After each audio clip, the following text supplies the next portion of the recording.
Since it's been rainy and gross outside, we figured that I shouldn't have all the fun. So we're going to take a look at Dietz's swing too. Welcome to my last round of golf.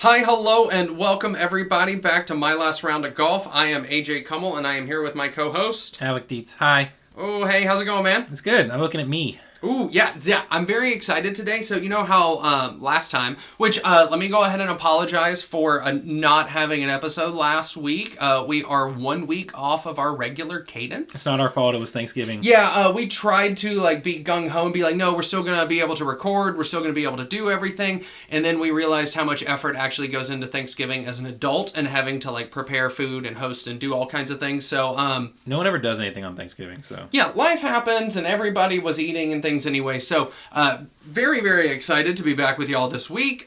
So we are going to keep this cadence. You will see us in the 2 weeks from now. You'll get a new episode as well. So wanted to go ahead and apologize and get that out of the way at the top of the show here. But yes, we do have a same super smash cut of your swing that we did for mine before, because we're still dealing with rainy weather. And and I'm not excited about it. I'm not gonna lie.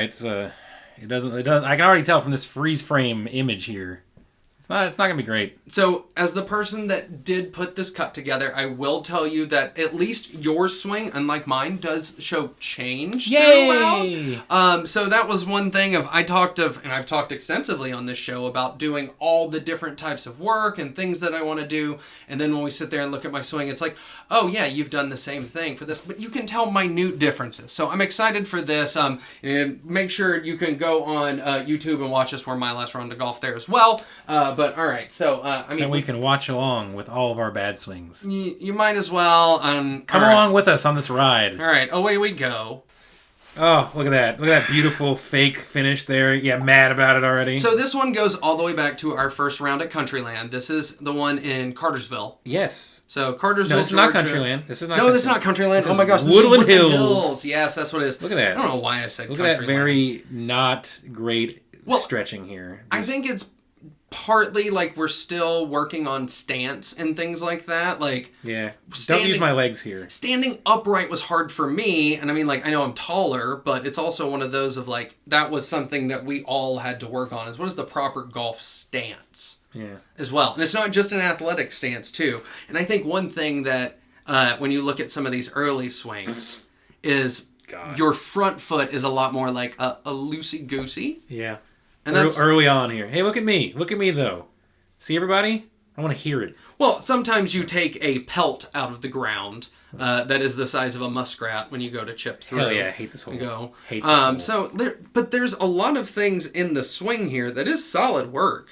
Yeah, this is all early on. I'm not getting any rotation on my hips. I'm not standing up tall. This was also, in the fall. This is when we hadn't been golfing for a while. We were working on a lot of stuff here.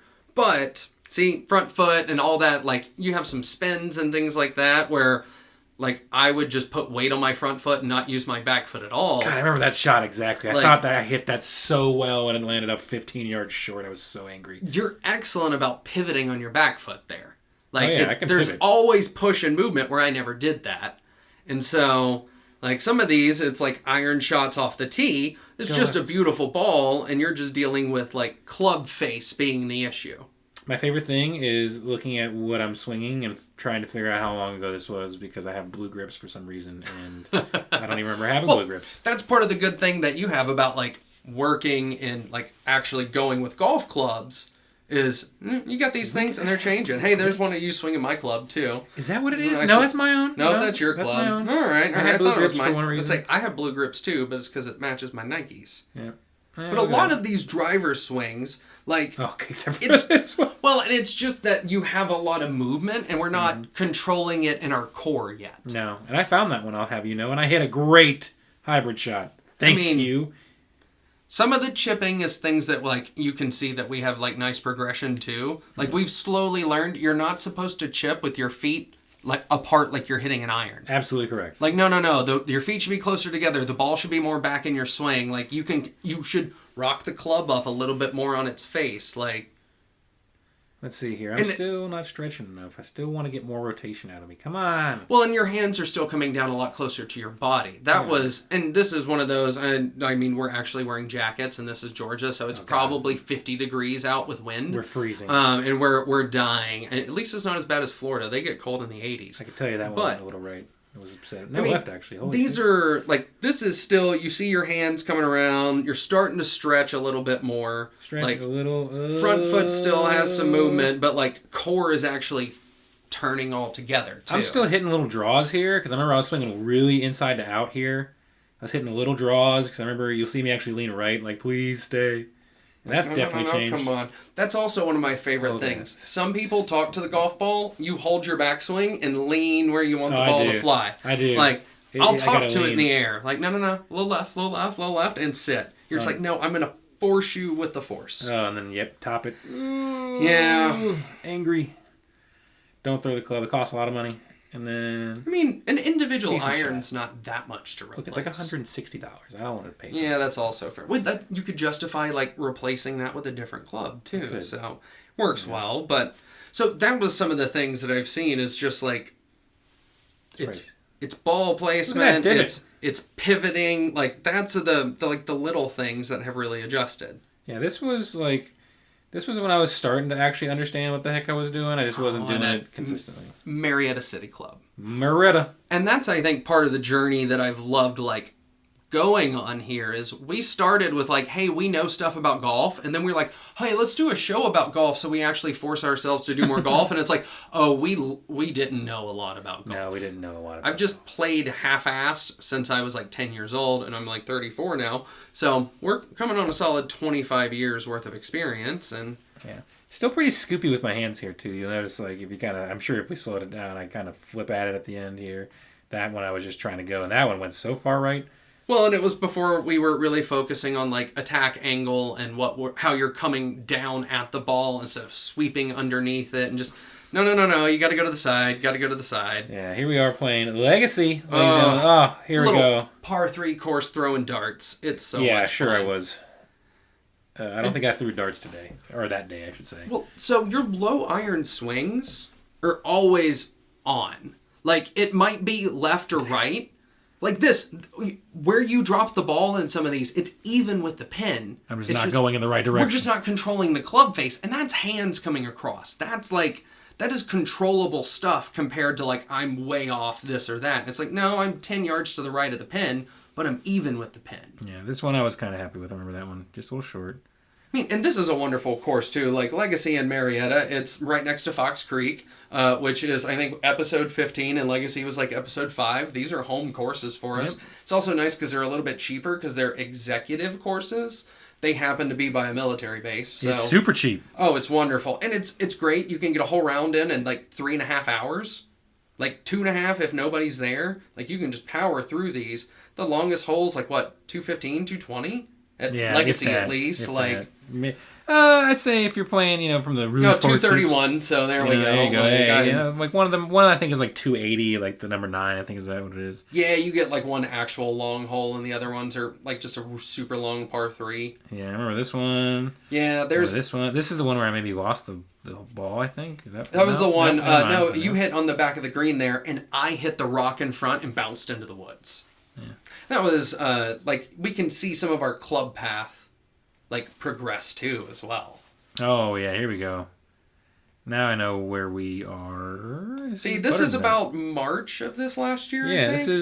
this is literally March, because we are at Butternut. Oh, yeah. No, this is... This is Butternut. No, this is Brasstown. Brasstown, excuse me. Because the turtles on the tee box. Brasstown has the turtles on the tee box, which I'm very angry that the frog does not have frogs on their tee box. Yeah, what the hell? But that's a whole different podcast that I can just like rant and soapbox about easy, whimsical things people are missing. I felt like I was hitting it okay here, at least off the tee box, but everything else sucked. There it goes. Bye. Yeah, well, that was when we had to donate to the animal preserve, and that was fun. A lot. Like some of these chips, and I think it's one of those like your follow through is what's developed with your chips like the most out of anything. This hole destroyed me. Yeah, some of those par 3s are rough, but like that chip there is like the follow through is what you need. And that's what I had to learn too, it's just terrible. Oh God, there we go. Yes. Yeah, so it's gone, baby. There's a wonderful course. I think it's episode 8 or 9. Butternut Creek up in Blairsville. It was freezing somewhere like day. that. Beautiful course. It is a Muni course, so it is very cheap. They have the best carts that I have ever ridden in. The squishiest, brand new, like Compass or whatever the nice carts are. It's just really up in the mountains, so the wind never stops. No, it never stops, ever. I mean, I wish we had... I mean, you can see it there, actually, but it just never, ever stopped, and it messes with you all day. I would really like to find golf balls that are better in the wind the next time we go play this. I think it's just us hitting them. Like, yeah, nothing's going to help me. Nothing's going to help that in the wind. No, Hell yeah, like, dog. and you can tell, like, things are coming to fight you, and that's, I think, something that when we were playing in March, we didn't take into account as much, because we weren't as consistent. Like, your swing was a lot more consistent than mine, just because you control left and right better. Yeah. Like, and it was one of those of, I remember when we started talking about my swing of, things should go this far. Should go this far. And you're like, well, what does should mean? You're like, should. And you were like, well, my clubs do this, and then things go wrong, and that's just what happens. I mean, that's what happens. I'm not a good, I'm not the greatest golfer. Shit happens. But I know what mine are, and it was like, oh, I don't know that. God, what a bad swing. Jesus. Well, and this one, at least, like, as we're into March, you can see posture coming up more. Those chips are rolling and settling in more, because the only good hole I had that entire day is this one. So you go uphill probably 210 yards, and then we dogleg left downhill to water, and then there's a green on the other side. Here it is. Beautiful hole. And but it's such an awkward look at this. I mean, like, what am I supposed to do? Like, what am I supposed to do? You're supposed to not cut the corner. Well, You're supposed to drop up at the top. But I'll have you know we don't have this on film, but that was a birdie. Thank you very much. Oh, we do have it on film. Well, it just not wasn't here. in this compilation. But like a lot of these swings, you're standing up more. I'm trying to get the posture better.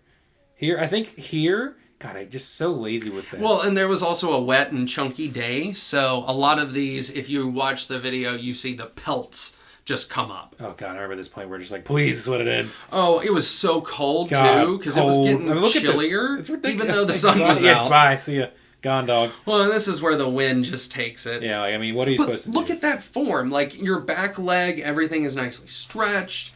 Like, you're standing up correctly. Hands are coming around together with the hips. Like, this is where we see us starting to come together. Yeah, I think that around here is where I literally just started to take more lessons. Yep. And was like, here's what we need to do, and that was just, I yanked that one. Well, I think that's actually probably correct for that hole, too. So, it's got a little bit of play. Yeah, because, I mean, you ended up in the fairway, too. That was the first shot. Then we get to Bridge Mill. And the Braves are getting all the mileage out of this hoodie. Dude, that is a great hoodie, though. It's a very comfortable hoodie. It's very warm. And I've learned something. If you find an article of clothing that's a jacket that you can play golf in, do not ever take it out of your car and leave it. Because I had to play in a rain jacket that I've never played in before, and it was garbage. Like, trying to play in a new jacket is not a fun experience. I remember that one. Yeah. Well, and I think that was one we both ended up in the sand traps there. Yep. I mean, that's a normal thing for me, though. I'm kind of the David Hasselhoff type, you know. I've got the body and the hair for it, so. Found this, then I had to take a drop. This. I don't think that one was. It was. And that one, I just like, see you bye. I just tried to hit it way too hard and just blast it. Got more of the lean too. Like, no, we're gonna go left. There's the purple shirt. Yeah, there we go. This one I remember hitting well. This one I actually hit well. I was like, okay, this is actually right when I can tell you I had started to take more of my lessons because I remember that exact hole. You can tell at the end of your swing, you're like, everything is together when you come around. Because before it was hips come around, then chest finishes and your shoulders settle into place. Mm-hmm. And now it's your core and your shoulders all finish the pose at the same time. I just have to actually learn how to extend and not be lazy, you know? Well, and part of it's being a taller person. And being fat guy. Like, and you got to get around the tummy and things like that, which we've both lost weight this year. And so it's part of golf is you have to get your body in. Hey, what is this? This is probably like June or July. June, yeah, I was going to say June, July. Like, this is Fox Creek. This is a nice little solid course. Playing the Apexes and Mizunos or something. I don't even know anymore. Right over the bunker, thank Jesus. Yeah, you've changed your clubs 5 or 6 times through the year. And I haven't changed my club since 2015, and then before that, I didn't change my club since the one like my father bought me when I was 10. Or no, I was probably 12 or 13 because I was like already 6 foot. And see, the nice thing is that I was not even having a good round. That's why I was chunking everything. I was topping it, but you know what? They're actually going, except for this one right here, a little bit straighter. You know, right? Well, like that's also a very wide par 3. Like you're just out of the fairway. I was trying to ham it. Trying to go in. Yeah, well, and that's normally a par 5 that like we can just run the green very quickly. Yep. Because it's not that far. And more frustration, right, and then left, and then. Well, and you were trying to overcompensate and fix one thing that finally you just have a good did. one. There we go. Let's finish it off, right? And I think that's also that's part of the problem of our game is we're constantly trying to fix things, and it's like. Maybe I should just swing instead of trying to fix it. Maybe that time was just wrong. So yes, I mean, I think it's just me struggling to get consistency. How about that? We'll put it that way. Yeah, that's I need fair. to be more consistent with my things, and that includes taking lessons during the off season, which I'm going to do. Speaking of, what are you going to do over there? Are you going to take any more lessons? Are you going to take any lessons? And as a person with a little bit of anxiety issues and things like that, like going into that situation is always something that I have a lot of trepidation about. And I seem like a very extroverted person, but I'm an introvert that does extroversion really well. So I do need to take lessons, and I just need to get over it and just go, no, like it's okay to ask. Like it's okay to ask for help. And I don't know why that's something, because I have no problem doing that at work or anything else. But it's like I'm weirdly protective of golf. Because most golfers don't want to admit that they need help. Because it's not our fault that we can't hit good golf shots. It's something wrong. Well, and it's like, I know that I need help. But it's also of like, this is golf. Like, I should just be able to learn to do this. Like, all of these professional golfers that started golf, like, nobody taught them how to do it. I mean, people did, but like, we were creating the sport and all that stuff. So we're still like developing, and it's like, I should just be able to like read and do stuff on my own. I'm a smart, self-reliant person. So, why not just do that? But yeah, I do need to I'm definitely going to start taking more lessons. And I'm going to live vicariously through your lessons as well. Okay. And if I take them, you can live vicariously through my lessons. Thank you.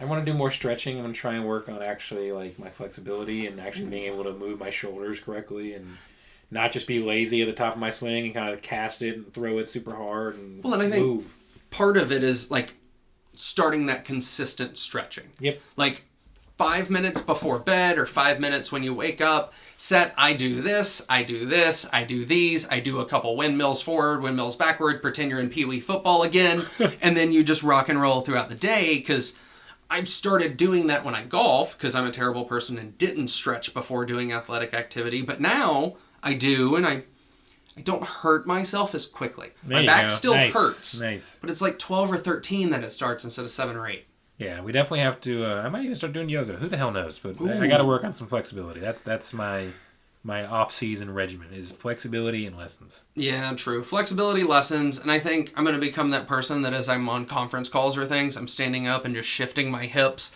and working on that. I mean, that business guy. Yeah, just doing some of those things. Like, I think that's really the way that, like, I can progress through the winter. I'm beyond just like losing weight and becoming better as a person, a human being. Who wants to become better as a person? Well, I just want to be a better golfer. The clearer mind you have and the more settled you are, the easier it is for you to just sit there and golf. And you follow what Bagger Vance said. Focus harder, don't focus at all.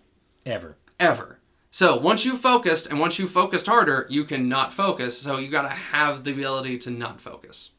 Sounds like a plan to me. Yeah, so I really hope that like we actually get some days here to go back out and like at least in the golf sim and hit, because it's rainy and like 40 something and nasty constantly in Atlanta, and yeah, I don't want to hit off that mat and be sprayed with watery sand. Yeah, we got to work on that. But hey, that's another whole different segment we can do where it's like, okay, we've actually figured out how to hit off a golf mat. Who knows? Maybe by like February, March next year, we'll have it figured out. But until then, guys. bye. Bye-bye.